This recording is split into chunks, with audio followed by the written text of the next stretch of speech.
अस्सलामुअलैकुम एवरीवन, मैं हूँ फैज नसीम। एक और प्यारे से ब्लॉग में आप सभी का इस्तकबाल है। जैसा कि 29 दिसंबर 2024 को आज सर सैयद डे सेलिब्रेट किया जा रहा है फंक्शन, जो कि मकतब रहमानिया हलीम मुस्लिम यतीम खाना मौदा में। तो चलिए हम लोग चलते हैं, बस फंक्शन जल्दी शुरू होने वाला है। आप लोग एंड तक बने रहें ब्लॉग में। अब मैं प्रोग्राम को आगे बढ़ाते हुए कुछ मौजूदा स्टूडेंट्स हैं यूनिवर्सिटी के, जो सर सैयद के बारे में अपने अपने ख्यालों का इजहार करेंगे। वक्त की कमी है, मेरी गुजारिश है कि जो भी कैंडिडेट आए ज़्यादा वक्त न लेते हुए चंद लफ्ज़ों में ही अपनी बात को कंप्लीट करने की कोशिश करें। इसी फहरिस्त में मैं सबसे पहले आवाज़ देना चाहूँगा मोहम्मद मुदस्सिर को, जो सर सैयद की बायोग्राफी के बारे में अपने जो थॉट्स हैं, उस पर थॉट्स क्या, अपना जो एक कंसर्न है या जो भी कह सकते हैं उसको पेश करेंगे। Mohammad Mudassir.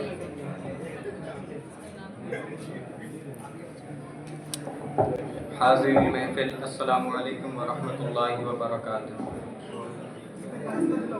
Myself Mudassir Maqsood and currently I am student of class 11th in Aligarh Muslim University. आज मैं उस शख्स के बारे में आप लोगों के दरमियान बताने जा रहा हूँ जिसकी बदौलत आज हम सब यहाँ पर इकट्ठा हैं। अफराद के हाथों में है अक़वाम की तकदीर, हर फर्द है मिल्लत के मुक़द्दर का सितारा। अल्लामा इक़बाल का ये शेर तो है ही, लेकिन साथ ही साथ ये एक फ़लसफ़ा भी है जिसके सबूत के लिए तारीख़ में बेशुमार मिसालें मौजूद हैं। उन्हीं में से एक शख्सियत सर सैयद अहमद ख़ान की है। सर सैयद अहमद ख़ान की विलादत 17 अक्टूबर 1817 में दिल्ली के एक इल्मी घराने में हुई। ये वो वक्त था जब एक नई तहजीब का सूरज शुरू हो रहा था और इर्द गिर्द के बेशतर सितारे या तो बुझ चुके थे या फिर बुझने के करीब थे। बड़े पैमाने पर गंगा जमनी तहजीब को मलियामेट कर एक नई सकाफत को आवाम के ऊपर थोपने की कोशिश की जा रही थी। इस कोशिश में बहुत सारे लोग फिरंगियों के शाना बशाना चल रहे थे, लेकिन ख़ास तौर पर मुसलमान किसी ऐसी तहजीब को अपनाने के लिए तैयार नहीं थे जिसने मुग़ल सल्तनत के चराग को गुल कर दिया हो और जन्नत मानिंद हिंदुस्तान को तंगो तारीख बना दिया हो। इसी तारीकी ने करोड़ों हिंदुस्तानियों के दिलों में अंग्रेज़ों के खिलाफ ऐसी नफरत को जन्म दिया जिसका नमूना 1857 में देखने को मिला, जिसको अंग्रेज़ों ने फसाद का नाम दे दिया। 1857 के वाक़यात का सर सैयद के ऊपर खासा असर हुआ, लेकिन एक शह सवार की तमाम खसूसियात के हामिल सर सैयद ने हालात का एक नए पहलू से जायज़ा लेना शुरू किया और थक कर बैठने की बजाय कुछ करने के लिए कमर कस ली। सर सैयद ने अपनी तहरीक का आगाज़ 1858 में जदीद तारीख़ का मुताला करने के लिए मुरादाबाद में एक स्कूल कायम करके किया। 1862 में उनका तबादला गाज़ीपुर हो गया, जहां उनकी मुलाकात कर्नल ग्राम से हुई। कर्नल सर सैयद की पुरकशिश शख्सियत से मुतासिर हुए बगैर न रह सका और उनका ये मेलजोल एक गहरी दोस्ती में तब्दील हो गया। कर्नल ग्राम की मदद से सर सैयद ने एक सोसाइटी कायम की जिसके तहत बहुत सी नादिर व कामयाब अंग्रेज़ी किताबों का उर्दू में तर्जुमा किया गया।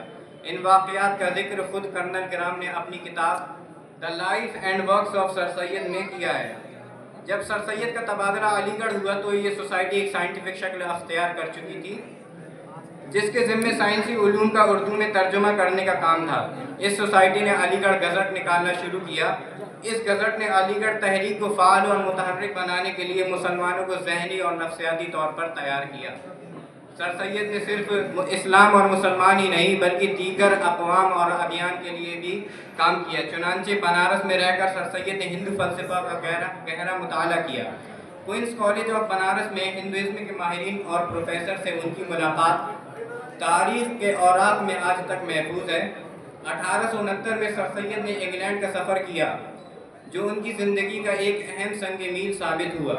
18 माह के तवील अरसे बाद जब सर सैयद अहमद ख़ान इंग्लैंड से वापस हुए तो जदीद तालीम का एक ऐसा खाका लेकर लौटे जिस पर कैम्ब्रिज और ऑक्सफोर्ड की छाप मौजूद थी। अलीगढ़ आकर सर सैयद ने इसी कैनवस पर रंग भरना शुरू किए, जिसमें ख़ास तौर पर यह ख़ास ख्याल रखा गया कि इस्लामी तशख़्ख़ुस को बरकरार रखते हुए किस तरह मगरबी तालीम हासिल की जाए। جس کی ذہن سازی کے لیے سر سید نے ایک رسالہ شائع کیا جس کا نام ہے تہذیب الاخلاق۔ بالآخر 24 مئی 1875 جو کہ ملکہ وکٹوریہ کی سالگرہ کا دن تھا، اسی دن سر ولیم ویئر نے مونٹن اینگلو اورینٹل کالج کا سنگ بنیاد رکھا۔ 1876 میں عہدہ منصفی سے سبکدوش ہو جانے کے بعد سر سید نے پوری توجہ اسی کالج یا مدرسے پر مرکوز کر دی۔ ابتدائی میں مراحل طے کرنے کے بعد 8 جنوری 1877 میں لارڈ لیٹن کے ہاتھوں باضابطہ کالج کا افتتاح عمل میں آیا، جو بعد میں یونیورسٹی کی شکل اختیار کر گیا۔ اس ادارے کے بارے میں اگر کچھ لکھا جائے تو شاید ہزاروں صفحات بھی شرمندہ ہو جائیں، لیکن اگر یہاں صرف علامہ شبلی نعمانی اور علامہ الطاف حسین حالی کا ذکر کر دیا جائے تو ہم کہہ سکتے ہیں کہ شاید سر سید احمد خان کا مشن پورا ہو چکا ہے، کیونکہ کسی قوم کے لیے ایسی شخصیت کا پیدا ہو جانا ہی بہت بڑی بات ہوتی ہے۔ آج علی گڑھ زندگی کے ہر شعبے میں حاوی ہے، اور اسی کے ساتھ 17 مارچ 1898 میں سر سید نے داعی اجل کو لبیک کہا، اور اس طرح ایک علم و ادب کا تابناک سورج غروب ہو گیا۔ السلام علیکم ورحمۃ اللہ وبرکاتہ۔ جیسا ہم سب تو جانتے ہیں کہ سر سید کی ولادت 27 مارچ 1898 میں ہوئی تھی، لیکن مجھے لگتا ہے کہ جس دن سر سید کی ولادت کے دن سے لے کے یا سر سید جب اس دنیا کو چھوڑ کے گئے اس دن سے لے کے آج تک سر سید اس دنیا میں بھلے نہیں ہے، لیکن مجھے لگتا ہے کہ شاید لوگوں کے دلوں میں سر سید نے اپنی ایک پرماننٹ پوزیشن بنا لی ہے۔ شاید یہی وجہ ہے کہ آج بھی جو ان کا سپنا تھا، جو ان کی ایک کوشش تھی اپنی قوم کو آگے بڑھانے کی یا اپنی قوم کو تعلیم یافتہ کرنے کی، وہ لگاتار شعبے ٹو شعبے بڑھتی جا رہی ہے۔ چھوٹی جگہ ہو یا بڑی جگہ ہو وہ میٹر نہیں کرتا، لیکن سر سید کی جو لانگ لاسٹنگ جو تھنکنگ تھی، وہ اس کو آگے بڑھانے کا کام جو تمام علی گڑھیین کی ذمہ داری تھی وہ بخوبی نبھا رہے ہیں۔ اور اسی لسٹ کو آگے بڑھاتے ہوئے میں اگلے اسپیکر کو آواز دینا چاہوں گا، جن کا نام ہے سمائرہ خان، جو کلاس 11 میں کرنٹلی علی گڑھ مسلم یونیورسٹی میں ہے، کہ وہ آئیں اپنے خیالوں کا اظہار کریں۔ سمائرہ خان، زوردار تالیوں سے استقبال کریے۔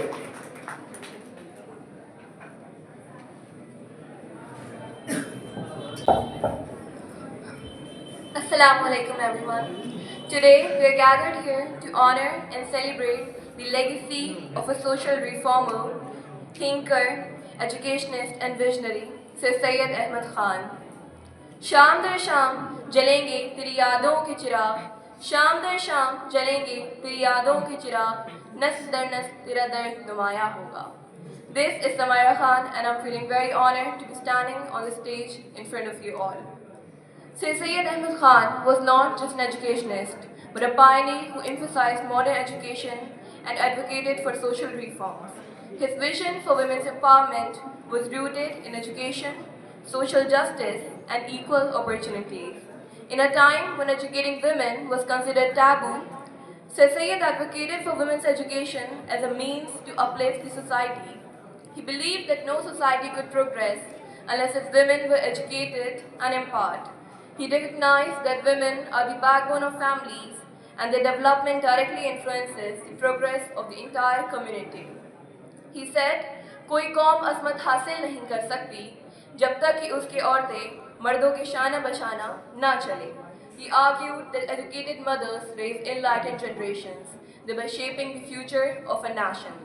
He believed that education is the best legacy that a parent can leave for his child. His approach was pragmatic yet revolutionary. While respecting cultural values, he pushed for reforms that would allow women to gain literacy, skills, and confidence to become active participants of society. He believed that education is very important to prevent crimes against women. He said that when a nation becomes devoid of education, it invites poverty, and when poverty comes, it brings in its wake thousands of crimes. He emphasized that Islam encourages the pursuit of knowledge for both men and women, and that denying women education was against the practices of the religion. He said that the Holy Quran will be in our right hand, natural sciences in our left hand, and the crown of La ilaha illallah Muhammad Rasulullah will be on our head. His vision of women empowerment was not limited to education alone. He also advocated for reforms encouraging respect for women's rights, dignity, and freedom to make decisions. He envisioned women as teachers, writers, leaders, and change makers who could guide the younger generations towards progress and prosperity. Sir Syed की ही कोशिशों का नतीजा है कि आज पूरी दुनिया में AMU से पढ़े हुए तालिब इल्म अपने हुनर का परचम हर फील्ड में लहरा रहे हैं और सर सैयद की मीरास को आगे बढ़ा रहे हैं। दुनिया के हर गोशे में चिराग की तरह चलता है, दुनिया के हर गोशे में चिराग की तरह चलता है। इस सर सैयद की ही काविशें हैं कि आज हर अली सर उठा कर चलता है। वैसे तो ये शाम कम पड़ जाएगी सर सैयद के लिए बोले में, पर वक्त को देखते हुए मैं अपनी तकरीर का चंद अशार के साथ इख्तिताम करूँगी। इस चमन सैयद ने दुनिया को संवारा है, इस चमन सैयद ने दुनिया को संवारा है, इल्म की दौलत से हम सबको नवाजा है, दे दी नई पहचान कितनों को बनाया है, हर गुल ने इसके यहाँ कोहराम मचाया है।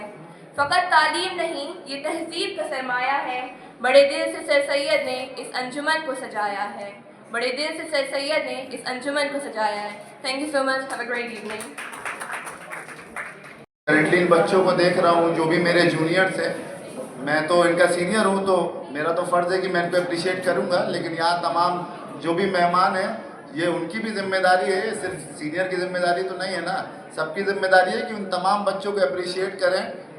तो मुझे दो लाइनें याद आती हैं, मैं जब तमाम ये सर सैयद के जो भी सिपे सलार हैं मैं इनको देखता हूँ तो ये लाइनें पेश करता हूँ आपकी खिदमत में कि ये महरे ताबा से जाके कह दो कि अपनी किरणों को गिन के रख लें, ये महरे ताबा से जाके कह दो कि अपनी किरणों को गिन के रख लें, मैं अपने सहरा के ज़र्रे ज़र्रे को खुद चमकना सिखा रहा हूँ।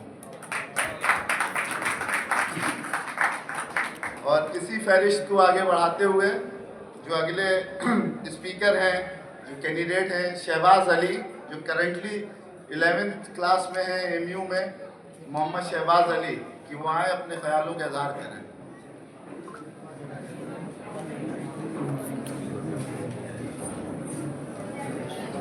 नहमदुहु व नसल्ली अला रसूलिहिल करीम, अम्मा बाद, अऊज़ु बिल्लाहि मिनश शैतानिर रजीम, बिस्मिल्लाहिर रहमानिर रहीम।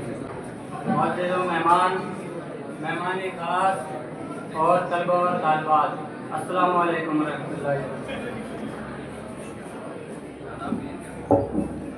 मेरा नाम सैयद शहबाज अली है और आज मुझे सर सैयद अहमद खान की फ़िलॉसफ़ी और तालीम की क़यादत से आपसे मुखातिब होने का मौका मिला। ये मेरे लिए बड़े फ़ख्र और खुशी की बात है और इसको आगे बढ़ाने के लिए मैं एक शेर से आगाज़ करना चाहूँगा कि मैं अकेला ही चला था जानिबे मंजिल मगर, मैं अकेला ही चला था जानिबे मंजिल मगर, लोग साथ आते गए और कारवां बनता गया। सर सैयद अहमद खान कौम के बेहतरीन मुसन्निफ़ और फ़िलसफ़ी और बेहतरीन रहनुमा थे जो जानते थे इल्म की बुनियादी वजह तालीम है, जो जानते थे इल्म की बुनियादी वजह तालीम है। और उनका मानना था कि 1857 के बगावत के बाद मुस्लिम कम्युनिटी की जवाल की बुनियादी वजह जहालत थी, बुनियादी वजह जहालत थी। वो कहते थे और जहालत को सिर्फ इल्म के जरिए ही कम किया जा सकता है और कौम को खुशहाल व बहाल इल्म के जरिए ही किया जा सकता है। सर सैयद कहते हैं कि इल्म से दुनिया को रोशन किया जा सकता है। सर सैयद क्या खूब लिखते हैं कि जहालत गुर्बत की माँ है और तालीम तरक्की की कुंजी है, तालीम तरक्की की कुंजी है। और वहीं गौर करते हैं तो उन्हें पता चलता है कि सर सैयद अहमद खान को जो वो देखते हैं कि दुनिया बहुत तेज़ी से बदल रही है और इस बदलती दुनिया को देखते हुए वो अपने कौम के लिए सोचते हैं कि अपने कौम के लिए जदीदो इल्म कितना ज़रूरी है। साइंस एंड टेक बेहद ज़रूरी है, साइंस एंड टेक बेहद ज़रूरी हैं। ज़रा गौर करें हमारे सर सैयद अहमद खान की सोच क्या थी, नज़रिया क्या था, उनके कौम के लिए मोहब्बत क्या थी। आइए ज़रा सर सैयद अहमद खान की सोच पे गौर करते हुए उनके वक्त पे चलते हैं कि जहाँ सर सैयद अहमद खान ने 1875 में बड़ी ही मोहब्बत, शफ़क़त और मेहनत के साथ मोहम्मदन एंग्लो ओरिएंटल कॉलेज कायम किया, और वहीं दूसरी ओर मेहनत के बच्चों को तबलीगी के लिए हर जगह बार बार जाकर उन्हें जागरूक करते रहे और ये बताते रहे कि इल्म ही के ज़रिए हम आगे बढ़ सकते हैं, इल्म के ज़रिए ही हम अपने मकसद में कामयाब हो सकते हैं। और उन्होंने 1875 में मोहम्मदन एंग्लो ओरिएंटल कॉलेज कायम किया, जो आगे चलकर अलीगढ़ मुस्लिम यूनिवर्सिटी बना, सर सैयद अहमद खान एक बेहतरीन रहनुमा बनकर आए और इस जहान में नूर फैलाकर चले गए। उन्होंने जो यूनिवर्सिटी बनाई, आज उस यूनिवर्सिटी की बेशुमार मिसालें दी जाती हैं, आज उस यूनिवर्सिटी की बेशुमार मिसालें दी जाती हैं। आइए ज़रा उनके चंद अशार से उनकी कुछ नुमा बातें को याद करते हुए एक शेर कहना चाहूँगा कि एक कलम के उठ जाने से कौम की सोचें बदल जाती हैं, एक कलम के उठ जाने से कौम की सोचें बदल जाती हैं, एक इंसान की मेहनत से मिल्लतें इसकी लुभाती हैं, एक इंसान की मेहनत से मिल्लतें इसकी लुभाती हैं।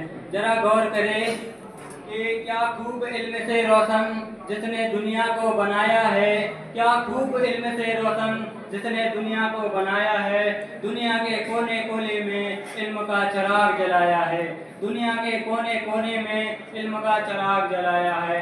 आइए ज़रा सर सैयद की अक्ल पर गौर करते हैं। सर सैयद अहमद खान अपने अकीदे और अक्ल पर पुख्ता यकीन रखते थे। वो कहते हैं हकीकी क़ियादत सिर्फ ताकत या इख्तियार से नहीं बल्कि इल्म और किरदार से पैदा होती है। और वो अक्सर कहते थे इल्म की मिसाल के हौसले अफजाई करता है। वो कहते हैं कि इल्म मिसाल की हौसले अफजाई करता है। सर सैयद की फ़िलॉसफी हमें सिर्फ अदारों को संभालना ही नहीं बल्कि वज़न अमल व अखलाक से लोगों को मुतासिर करना भी सिखाता है। हज़रात, इसी सिलसिले में सर सैयद अहमद खान ने साइंटिफिक सोसाइटी की बुनियाद डाली ताकि मंतक़े तर्ज़ फ़िक्र को फ़रोग़ दिया जा सके। ज़रा देखिए तो हमारे सर सैयद अहमद की सोच को, क्या ऊंचा सोचते थे, क्या बेहतरीन कौम के लिए कितना उन्होंने किया है। आइए ज़रा, और उन्होंने इसी सिलसिले में रिसाला तहज़ीबुल अखलाक भी जारी किया ताकि अखलाक की तरबियत हो सके। अखलाक की तरक्की उतनी ही ज़रूरी है कि जितना कि एक भटकने वाले को राह बताने वाला। अखलाक की तरबियत उतनी ही ज़रूरी है कि जितना एक राह भटकने वाले को राह बताने वाला। और उनकी फ़िलॉसफी जिसकी जड़ें इस्लाम की तालीमात में हैं। आइए, इसलिए मेरा मानना है कि हमारे सर सैयद अहमद खान की फ़िलॉसफी हमारे इल्म की नई उम्मीद की किरण और तालीम की रहनुमा है। एक शेर है कि तूने एक तारीख चलाई और बदल दी किस्मत, तूने एक तारीख चलाई और बदल दी किस्मत, हमारे हिस्से में तालीम भी आई, तहजीब भी आई और अदब की दौलत। हमारे हिस्से में तालीम भी आई, तहजीब भी आई और अदब की दौलत। एक आखिरी शेर से रुखसत होना चाहूँगा। ना किसी हम सफ़र न किसी हम नसीब से निकलेगा, ना हम सफ़र न किसी हम नसीब से निकलेगा, हमारे कौम का चिराग हम ही से निकलेगा, हमारे कौम का चिराग हम ही से निकलेगा। ज़रा तलाश कीजिए खुद के आसपास, ज़रा तलाश कीजिए खुद के आसपास, खजाना-ए चिराग यहीं से निकलेगा, खजाना-ए चिराग यहीं से निकलेगा। अस्सलाम वालेकुम।